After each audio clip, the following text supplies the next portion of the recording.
Welcome to Bahamarican. I'm your co-host Timmaay, and I'm coming to you live from the 242, the Bahamas. I'll tell you why that part is very important later on the show. Not now? You're not going to do it now? No, Whatever it is? He's holding All right. people in suspense. All right. I like it.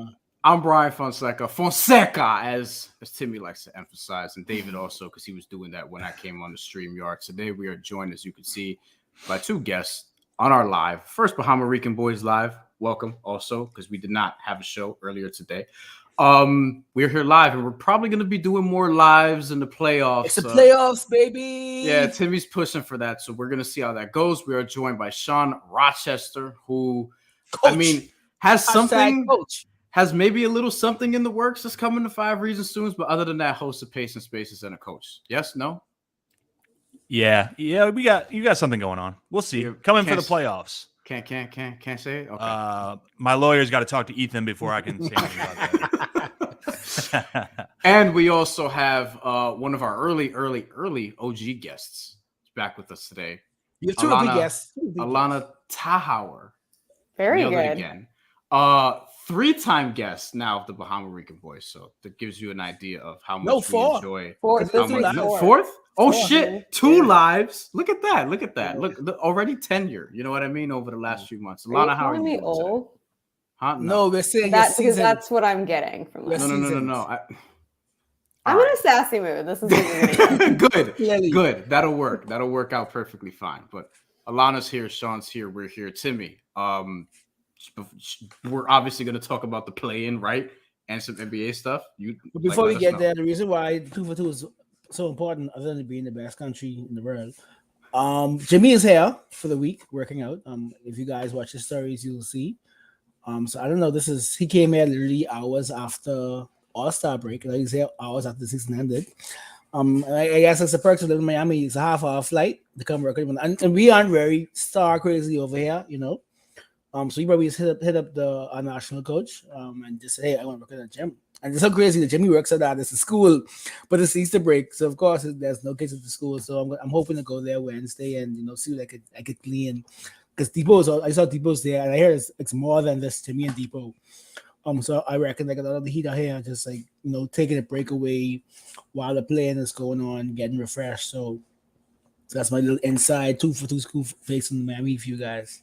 Well, I hope you don't buy Big Face coffee because that shit is expensive. I don't drink coffee, so buy some and then send me some. But if he has someone say that, I'll definitely say I'll get some. So you're a good fan from the Chicago and he days wants some Big Face coffee. I got you. Hopefully he's not stupidly locked in, right? Hopefully, I hope regular locked in. Yeah, I see the mean regular locked in. Adequately locked in. No, adequately locked in.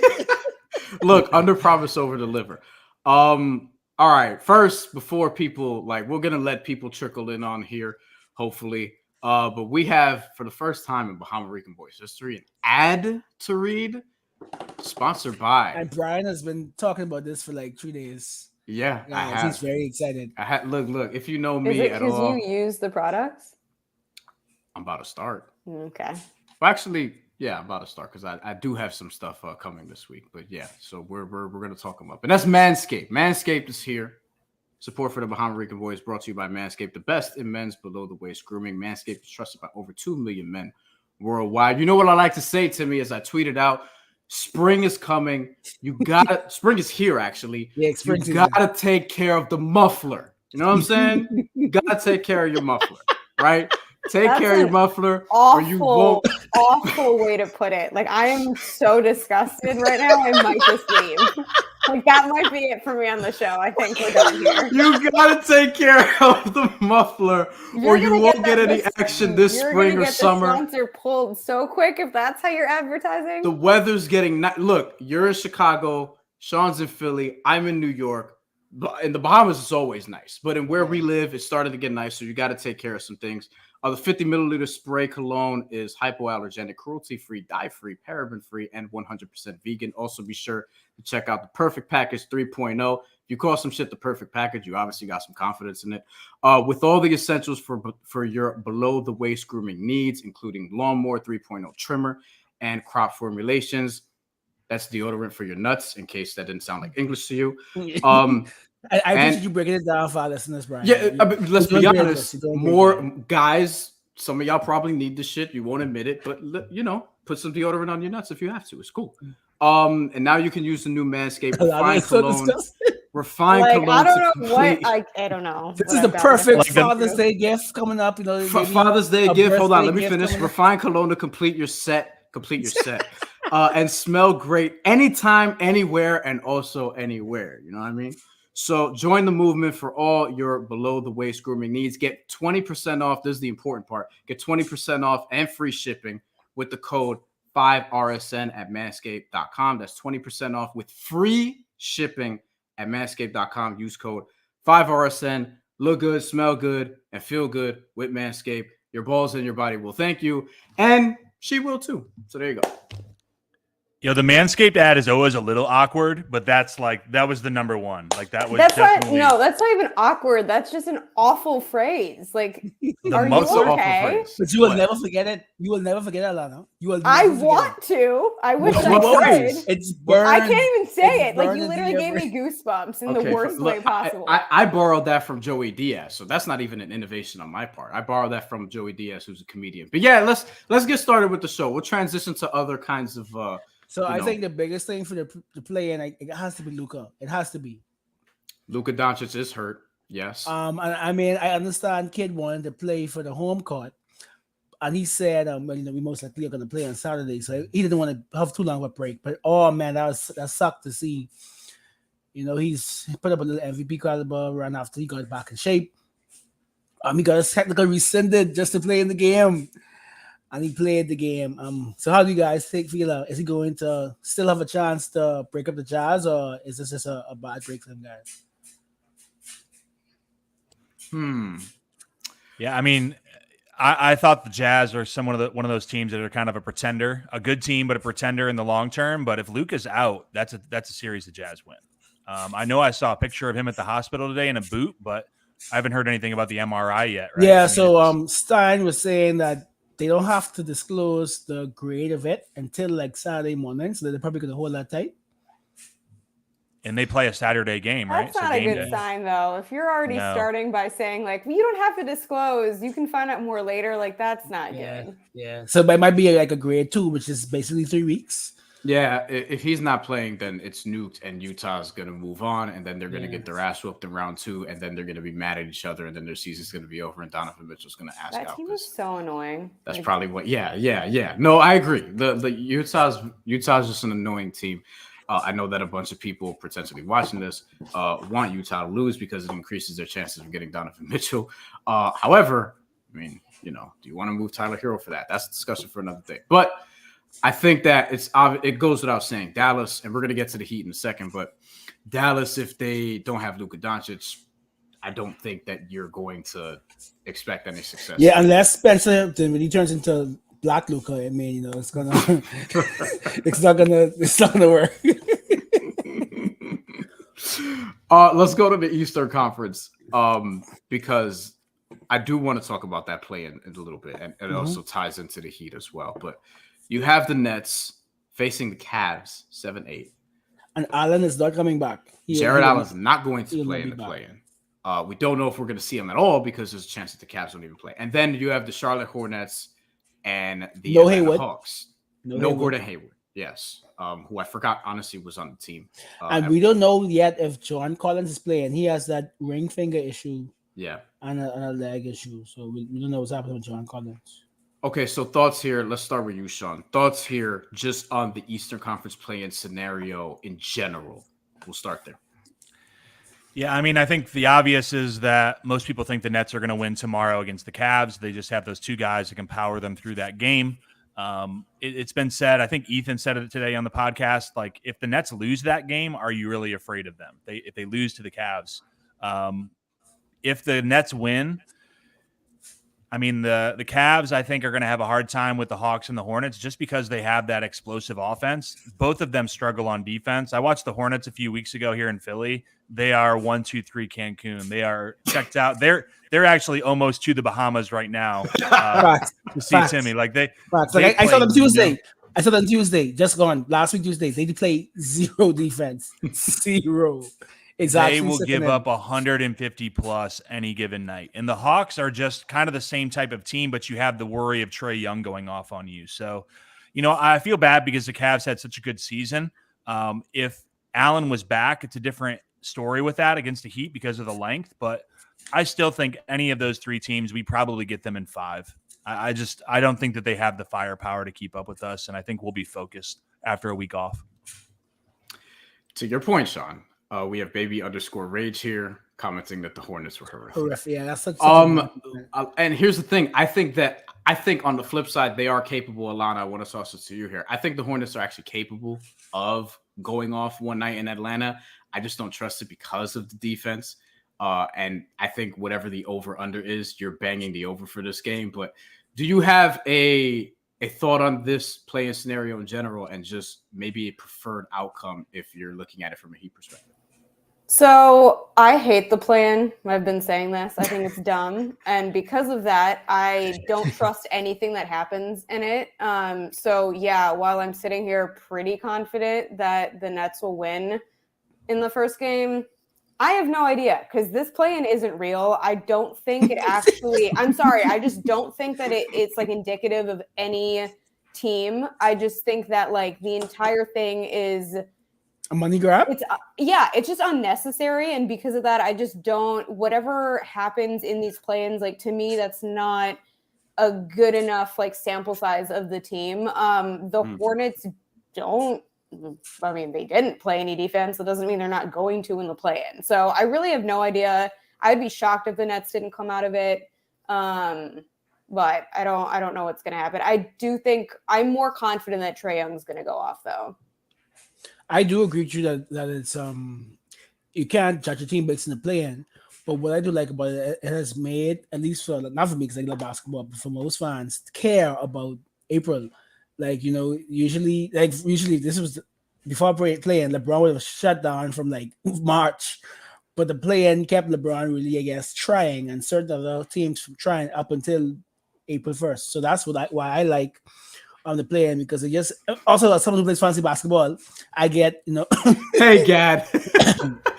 I see people watching. Bring your comments. Anything. Hey, me and Gad watched we'll go through eyes. We watched Victor drop 40 points, so that's getting there. 40, 10, and 7. Yeah, but yeah, I think the play-in. This is how I feel. I'm just like, we have enough games. We know who should be in it. Like, stop playing and pretending like they're not set already. I agree, this Justin. Is what annoys me. It is a money grab for sure.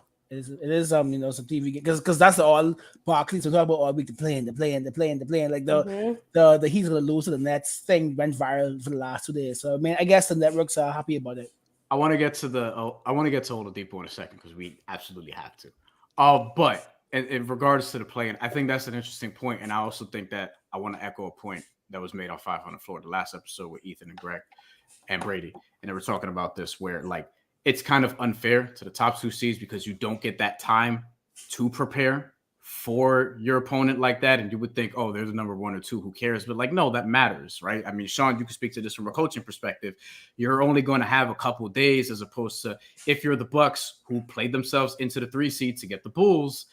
You have a week to sort of look at stuff. Smart. The Bucks are fucking geniuses. Okay, I don't know how anyone hates the Bucks. I'm sorry. I know us, but like, you're not a basketball fan if you don't appreciate what the Bucks are doing. Yes, the Bucks are geniuses because they looked at the Celtics and were like, all right, y'all got Jaylen Brown not vaccinated, and allegedly somebody else. Some people think it's Horford. I don't know. He says he's ready. Regardless, they looked at the situation. They were like, all right, here's what we're gonna do. We're gonna get smacked by the Cavs, and here, Boston, you get to choose. You get Brooklyn or you get Toronto.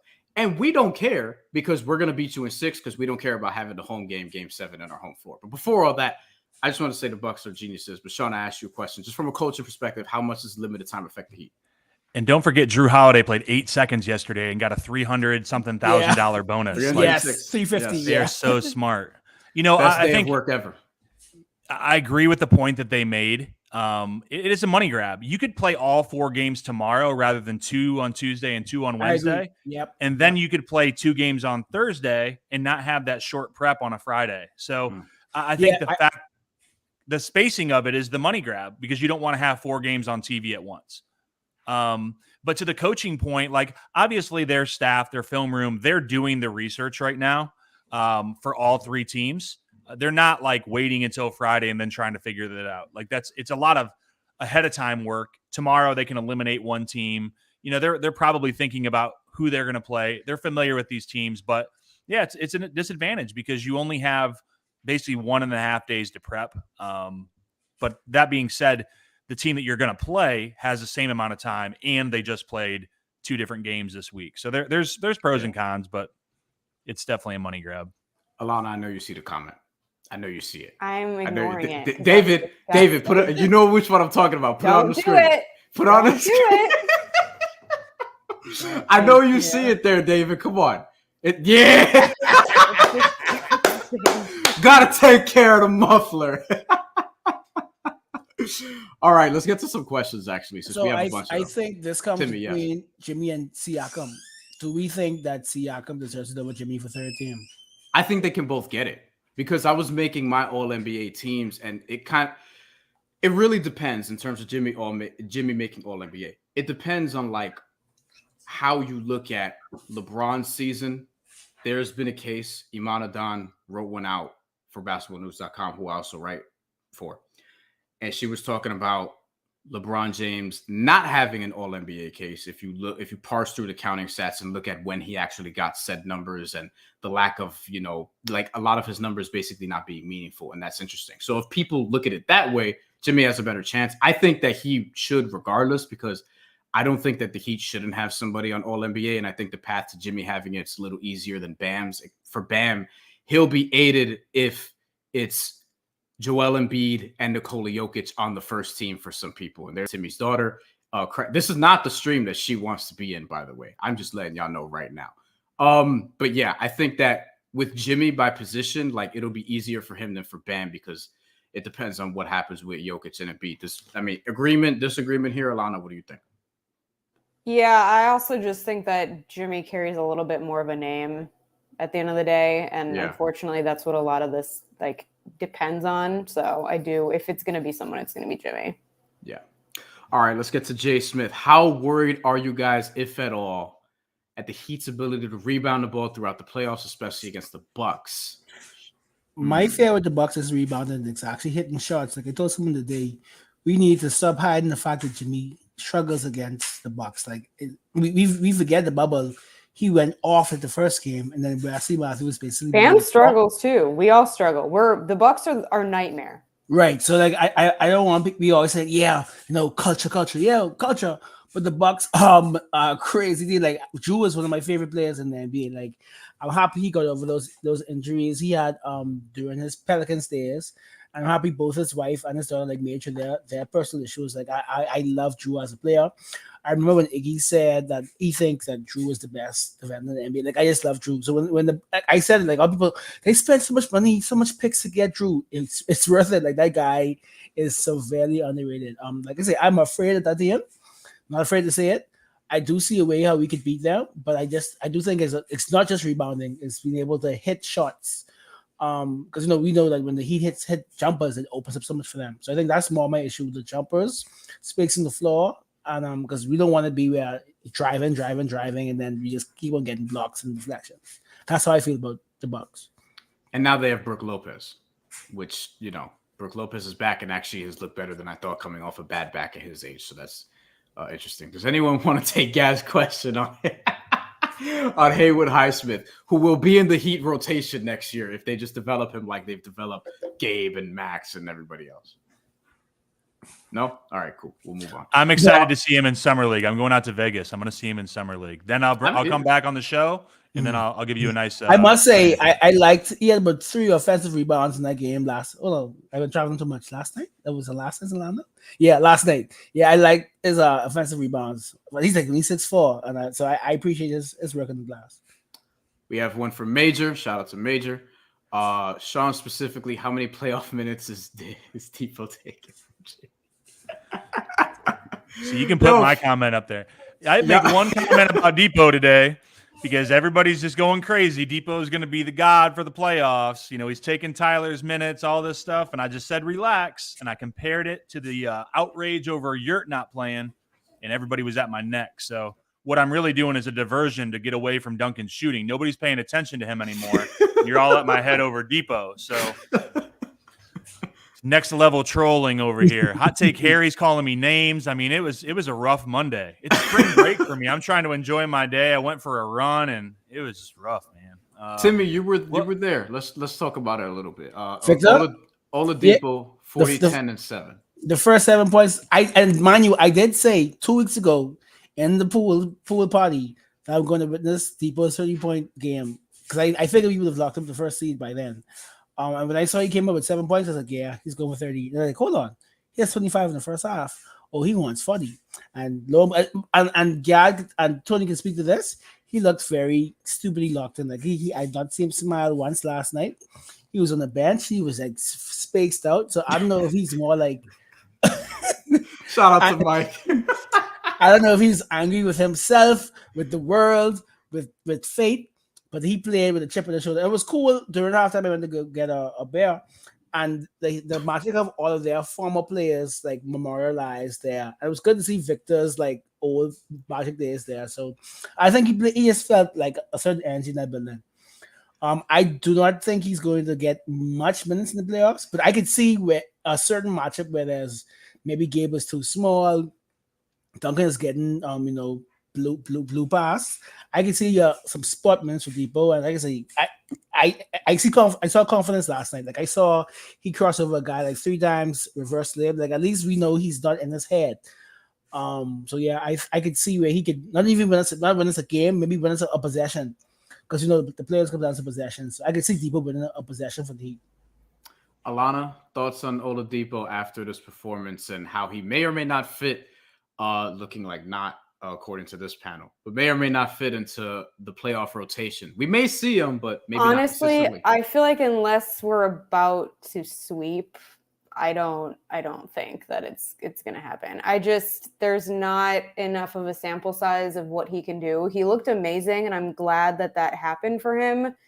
But the playoffs are a completely different beast. We already know that Spo does not like going too deep, and I just don't think that he will be like top of mind for that. I could be wrong, and this was kind of a weirder year in terms of like things that Spo tried, so maybe it's going to be a whole new era of Spo in the playoffs. I don't think that now is the time to start kind of getting crazy, especially deeper in the playoffs. If we do make it out of the first round, I don't see it happening. I want to see in the chat, yes or no, if you actually think Victor Oladipo should be in the playoff rotation. I actually want to see this play out. Just yes or no. Just comment yes or no, and we'll throw some of them up there if we get enough. But I just want to see what people actually think. If you fast forward, and I know we're going to look at the playoffs, but you fast forward, Tyler should be starting next year, and now you have the minutes opened up because there's probably going to be some sort of trade to free up some of those minutes on the wing.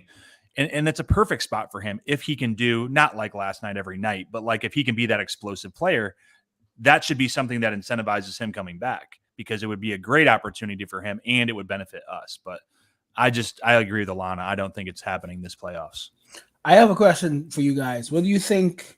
Because we've all been saying all year, where's Duncan's head right now? Because Duncan basically knows that Herro is about to win 6 months a year, get his extension, going to start over him.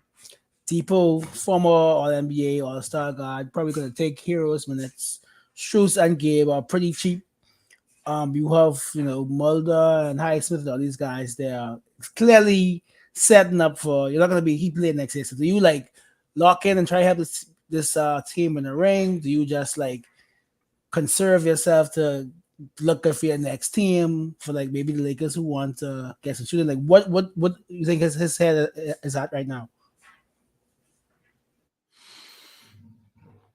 This is all Sean, because Sean is Sean basically is Duncan. So there was a minute there where me and Ethan were like, do you think that maybe Sean's secretly Duncan, or at least related to him? Because there was just too much. It was too much rah-rah about Duncan. It's a total bit though. But no, I mean it's don't let people in on the joke. Fuck that. You remember what I told you guys last time I was on here with you guys? I didn't even like Duncan. When I saw him in the arena, my girlfriend was like, "It's Duncan Robinson." I'm like, "Let's go. Let's beat the traffic. Get out of here." That was 2 years ago. Though. I posted the clip, and people don't believe it. People don't believe it. Anyways, I think you know what he has to be locked. First of all, you can't, as a professional, you can't be thinking about the next thing. Like you got to keep what do they call it? Keep the main thing the main thing. Like right now, your job is to come off the bench, shoot the ball, be as good as you can on defense, draw defense in terms of your gravity or whatever you want to call it. And his minutes are probably going to be up and down, and then that's a hard thing if you don't know you have consistent minutes. But I just think is his contract was made to be traded. Like that's the realistic part of it. Yep. It was probably never realistic that he was going to finish that contract in Miami, and that's okay. Like he served his purpose, and you have cheaper options, like you mentioned. And if there's an opportunity to trade and upgrade the roster this summer, then you go for it.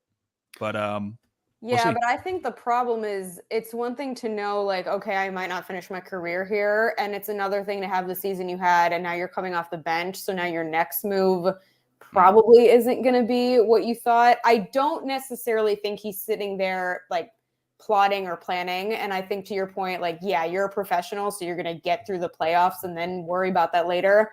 I just think that probably he is someone who seems to get in his head a lot. So there's no way it hasn't crossed his mind that, he had the season he had, and now whatever his next move is going to be based on the fact that he got benched, basically. Yeah, pretty much.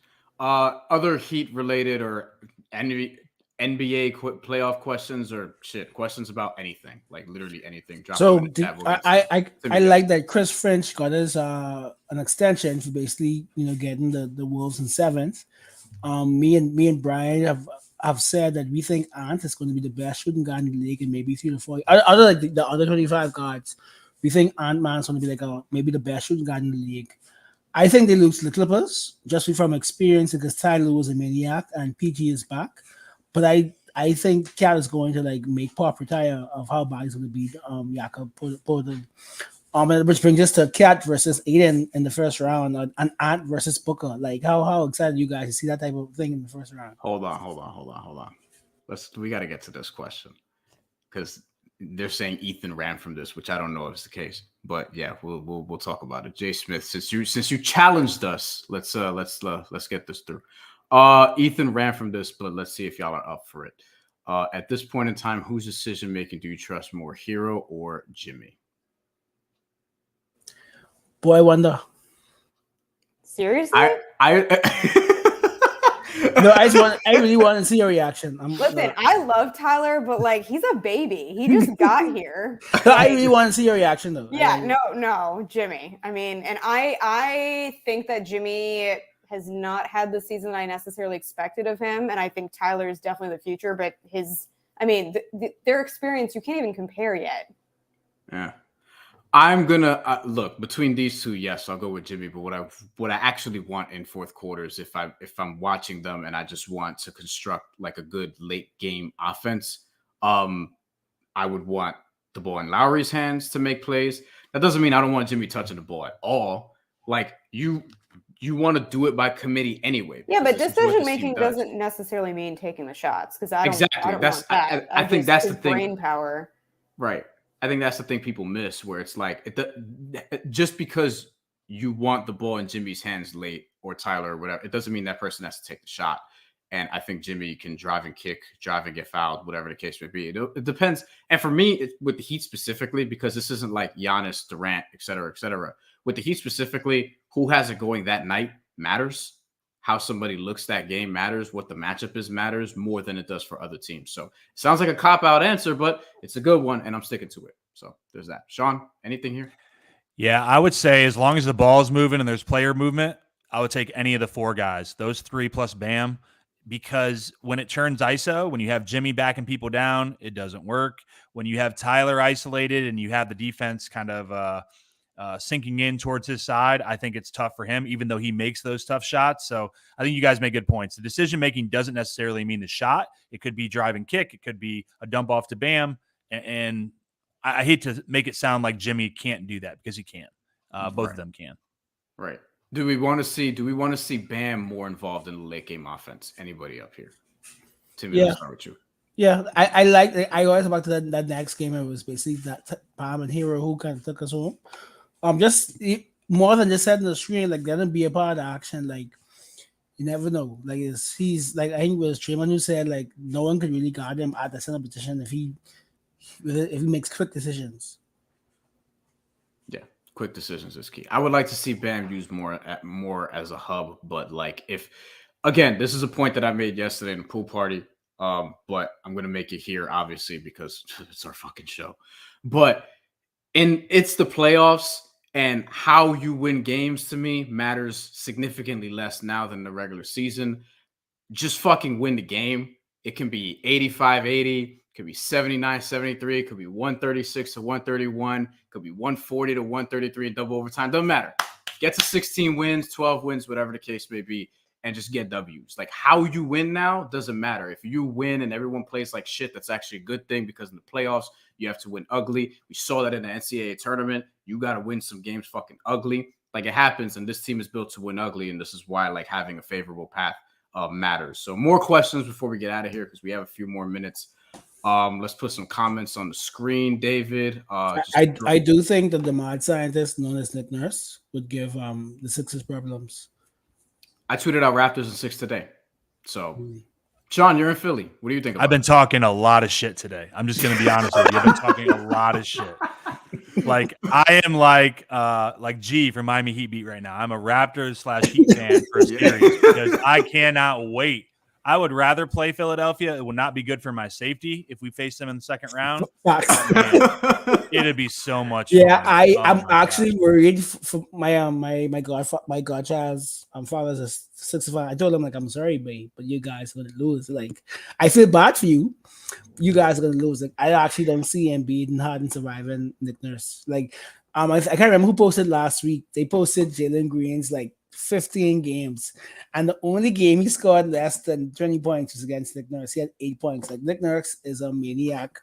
We saw this man did box and one in the box. I haven't played box one since like primary school. Box one and Stephen Curry. Like he's going to do ridiculous things to Harden, who's already in a slump as it is. Yeah, and to Embiid, they're gonna trap the shit out of him. Yeah, and then no Thibault. So who's gonna release? I mean, not that they have like who's gonna Matisse Thibault. Oh my! Can we talk about this? Can we talk about the fact that he got one shot and was like, I think I'm fine though. Yeah, I don't think I'm gonna get it. Like, don't get it. Okay, well, get it. The one shot, I can't. I'm sorry. Like that's insane. And to be like, oh, I thought that it was like you get it and you're fine. Like it cures everything. You can never do that. Like who are advising these dudes? No one. He's advising. Here's the thing too. I think, and I want to see what y'all think about this. In a different organization, Heat, Memphis, whoever, I feel like Thibault would have been traded if he's not on the same page in lockstep. It's like, yo, dude, we're trying to win a championship, and you're out here fucking like, around. Exactly. Like the Harden deal took so long because they want to put Thibault into it. There was an extra good point. Yes. Because they refused to put him in the deal. Now looking back, maybe you should have kept Seth Curry. Well, if he only had the one shot, he wouldn't have been able to play, right? He would have been Brooklyn and not able to play. That one shot of a 2-dose vaccine makes no sense under no rules. Listen, I hate medication. I hate all of this. Like I do not mess with it. That is nuts to me. If you're gonna get it, just get it, or right? Don't. Like I actually, why did he get? If you don't want to get it, don't get it. But like, why didn't he get J&J? That's stupid to me. Yeah, that's crazy. That's stupid. Why would you get one dose of Astra or Pfizer or would you guys have Moderna? Like, Moderna, why would you do that? Why? If you only got want different one vaccines shot, over there. No, we never got Moderna. We only got Pfizer, Astra, and J&J. Yeah, it's just stupid. Like, yo, you're supposed to be trying to win a championship, and it's like, oh, I'll take one. But fuck, if I'm Joel Embiid, like I am power bombing this motherfucker through a table. Like he had to deal with Simmons all season. Now you have to deal with Harden. Now you have to deal with so basically your best wing defender will not be able by the way. By far, won't be able to travel to Toronto. Danny Green is cooked. Who else do they have? Tobias Harris acts like he's cooked. Yeah. Gad, if you're still in here, I know how much you love Tobias Harris. We could just, throw up some more stuff, David, before we get out of here. But Philly, I mean, they could win because they do have Embiid, Harden. Hey, this 6-8 nothing lineup is going to like. I'm actually more excited to watch that series than any of the Heat series in the first round. Like, I want to see how Nurse like flummoxes talk with this. Let me read this. I want Spider, but Heat will be small with Lowry, Gabe, Spider. That's an interesting lineup. I like Brown, Ingram, or just a bigger wing. Well, if you're a fan of the Bahamarican boys, you know how much me and Bryan really enjoy Brandon Ingram's game. But I don't think he's going anywhere no more. So. No, he isn't. Yeah. Yeah, I don't think he's going anywhere anymore. Do we have any thoughts on that, guys? Yeah, I think I don't think we're gonna have Larry, and I think Gabe wouldn't play. Like, it's not gonna be the Blazers. Put this last one, David. Put this last one on the screen. We just got a question. I think there's a good chance Harden collapses against the Raptors. I do too. If you listen to the Bahamarican boys, you know how anti-Harden I am. Anyone think he might leave for another team? Yep, he's my out of there. Take this one. Wait. I want Allana to take this because she's in the sassy mood, as we've seen. No, I'm just saying, like, yeah, he's gone. I've thought this. Like, there's just no chance. So my issue with that is, where is it to go? The Pistons? Like, no one has cap space in someone. So you can't force a third trade. Whoever is dumb enough to fall for taking Harden, I don't know. It's going to be Maury. Maury is going to give him a max. He's not going to turn down a max. He's not. Here's a question. Detroit. Here's a question that I jokingly put out there earlier. But if they lose to the Raptors, like we're all sort of predicting here, Raptors in 6, et cetera, and Daryl Morey and James Harden, they're boys, so we're going to assume that the extension has to happen if you make that trade. Does Joel Embiid look around at the Matisse Thybulle thing and the James Harden thing and the Morey shit, and it's like, all right, you know what? I'm out of here. Based on how I think he likes just being the guy, but I think he's gonna get maybe more vocal at like he's put up with a lot. I think he's gonna be more vocal, like, okay, you guys have to fix this. I think drama's gonna occur for sure, but I don't think he wants to leave. Like I think he likes being the guy over there. Yeah. Sean, what do you do to fix it? You change the coach. You can get rid of Doc. Again. You can. What are you going to trade? Like you have Tobias Harris, his huge contract. Who's trading for that? You can attach Max. If you attach Maxey to it, you're losing your best young guard. They don't really have depth.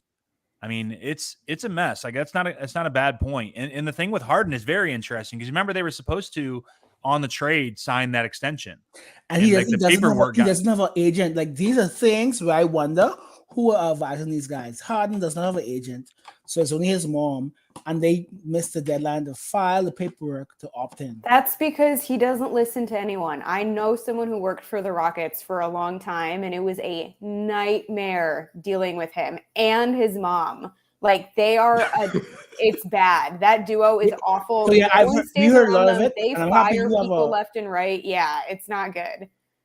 Wow. I like that anecdote. 3 minutes left. I want to know what you guys think about who should coach the Lakers. Oh, who fucking cares? Next. I should coach the Lakers. I don't at care. This point. Nick Nurse, don't do it, bro. You're a made man in Toronto. You coach fucking Team Canada, who might get to the Olympics for the first time since 2000 in a few years. Like, no, fuck that. But the reason to change I care about is I'm happy Vogel I'm reading this. I'm happy Gentry might get a front office job with the Kings because he's been an interim. He has the record for most interim coaches. I don't think that's a record you want to have. It's gonna be Rich Paul. That's who's gonna coach the Lakers next. All right, couple more, David, before we get out of here. How do you even fix that team? Who cares? Next, I think about the Sixers. For the 5 Reasons Sports Network, there's a comment here. The network that we're on right now.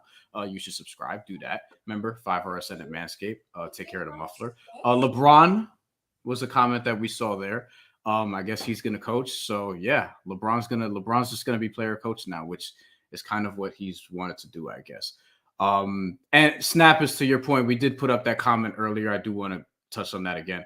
Those Harden for Herro trades look funny now. That's what he said. So yeah, I mean, they do look hilarious. At the time, I was also being like, and I wasn't even at the network yet. I was like, yeah, I'm not doing that. But Harden's my first, second, or third least player in the NBA, least favorite player in the NBA. So there's that. So if you guys want more Bahamarican lives, please just spam me. Just spam me saying that 5 Reasons Sports. Just spam him said you want the B-Boys live. That's all, Yeah. Let them know. Because we gotta make sure the muffler is in check. Yes. We gotta keep the muffler in check. Can we just that's it? Alana, no what more. like I don't understand. Like I'm advertising a product here. You Not know what I'm well. saying? People, are y'all gonna get Manscaped now that I said that? Come on. Not because All of right. that tag. A couple more on the way here because we're pretty much done. Who are you guys taking? Bucks, Celtics. Bucks. That's a joke, right? Giannis is Thanos. So we're assuming this is the Eastern Conference semifinals, by the way, that the Celtics get by the Nets, which, not a given, and that the Bucks get by the Bulls, which I think might be a sweep. It's gonna be. Bucks in 6, and I think Heat Bucks in the Eastern Conference Finals is what we're going to see. So we'll see. All right, we'll be back on Monday. We're going to do probably some more other lives during the playoffs, et cetera, et cetera. Thank you to Sean. Thank you to Allana. Timmy, take us home. So, like I say, live from 242. I hope to get you guys some Jimmy and intel when I go to the gym on Wednesday. I just hope he isn't stupidly locked in. Like I said, adequately locked in. This has been Bahamarican Island. I am Timmaay. Shout out to Bryan. I like that we got Philly, New York, and Chicago going on. I got a visit very soon, but see you guys next week.